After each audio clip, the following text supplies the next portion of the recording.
wabarakatuh. Perkenalkan, nama saya Fid Alaishikana. Saya berasal dari Mamima Aceh Besar. Pada kesempatan kali ini saya akan meresensikan buku yang berjudul The Founding Father Pesantren Modern Indonesia. Buku ini ditulis oleh Ruchman Basori, diterbitkan pada tahun 2008. Penerbitnya adalah Inchase. Jumlah halamannya berjumlah 162 halaman dengan ISBN 979 1528404. Buku The Founding Father Pesantren Modern Indonesia ini hadir sebagai sebuah karya ilmiah yang mengangkat sosok Ki Haji Abdul Wahid Hasyim sebagai tokoh sentral dalam proses modernisasi pesantren Indonesia. Ditulis oleh Ruchman Basori, buku ini merupakan adaptasi dari tesis akademik yang ditujukan untuk memahami lebih dalam bagaimana Wahid Hasyim mampu menyiarkan nilai-nilai tradisional pesantren dengan tuntutan modernitas dalam dunia pendidikan.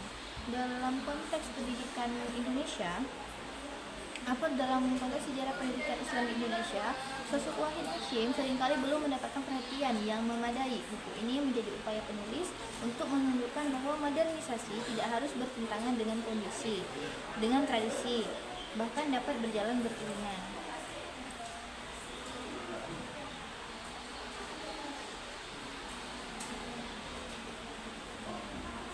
Buku ini membahas tentang kehidupan Ki Haji Abdul Wahid Hasyim, khususnya perannya dalam merintis pembaruan pendidikan Islam seperti matematika, ilmu akar, bahasa Belanda, dan bahasa asing lainnya. Langkah ini dimulai saat ia mendirikan madrasah di lingkungan pesantren Tebuireng. Buku ini menggambarkan bahwa perubahan tersebut dilakukan dengan tetap menjaga akidah, nilai, dan semangat pesantren salafiyah. Selain itu, penulis juga menyajikan konteks sosial politik saat itu, di mana Wahid Hasyim harus menghadapi berbagai tantangan dari internal pesantren maupun dari dinamika sosial nasional. Buku ini membuktikan bahwa pembaruan yang dilakukan oleh Wahid Hasyim bukanlah untuk pengeboran identitas, melainkan penguatan agar pesantren tetap relevan di tengah perubahan zaman. Ruchman Basori menyusun narasi dengan pendekatan ilmiah yang sistematis, sekaligus menyajikan biografi intelektual yang hidup dan reflektif. Ia tidak hanya menggambarkan perjalanan hidup tentang Wahid Hasyim, tetapi juga membedah pikirannya. Bahkan strategi pembaruannya dan dampak nyata terhadap dunia pendidikan Islam.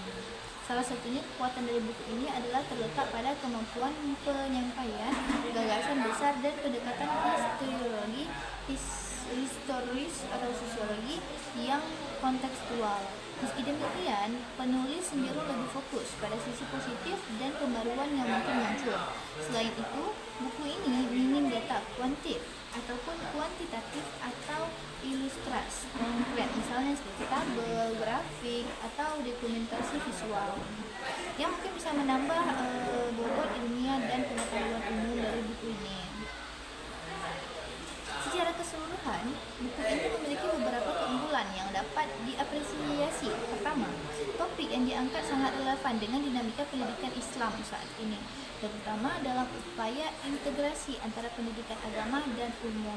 Yang kedua, penulis itu berhasil menghidupkan sosok Wahid Hasyim, Ki Haji Abdul Wahid Hasyim, sebagai reformis yang progresif, namun tetap berakar pada nilai-nilai keislaman. Yang ketiga, buku ini dapat menjadi referensi bagi mahasiswa, akademis, maupun kalangan pesantren yang ingin memahami model pendidikan Islam yang adaptif terhadap zaman ataupun Adapun kekurangannya terletak pada gaya bahasa yang cenderung akademis sehingga kurang ramah bagi pembaca umum. Selain itu, pembahasan tentang respon Wahid Hasyim belum tergali secara menyeluruh, yang padahal bisa memberikan perspektif lebih berimbang. Kesimpulannya, buku The Founding Father Pesantren Modern Indonesia karya Ruchman Basori adalah kontribusi penting dalam literatur pendidikan Islam Indonesia. Dengan menghadirkan Ki Haji Abdul Wahid Hasyim sebagai tokoh utama, penulis itu berhasil menunjukkan bahwa pesantren itu dapat menjadi agen perubahan yang konstruktif tanpa harus meninggalkan jati dirinya. Pembaruan yang dilakukan Ki Haji Abdul Wahid Hasyim menjadi bukti bahwa modernisasi dan tradisi bisa berjalan beriringan. Buku ini itu sangat direkomendasikan ataupun sangat dianjurkan untuk dibaca oleh siapa saja yang ingin memahami lebih dalam mengenai sejarah dan dinamika pendidikan Islam di Indonesia khususnya, dan khususnya peran pesantren dalam membentuk masa depan Indonesia. Ini saja yang dapat saya sampaikan. Sampai jumpa lagi di sesi berikutnya.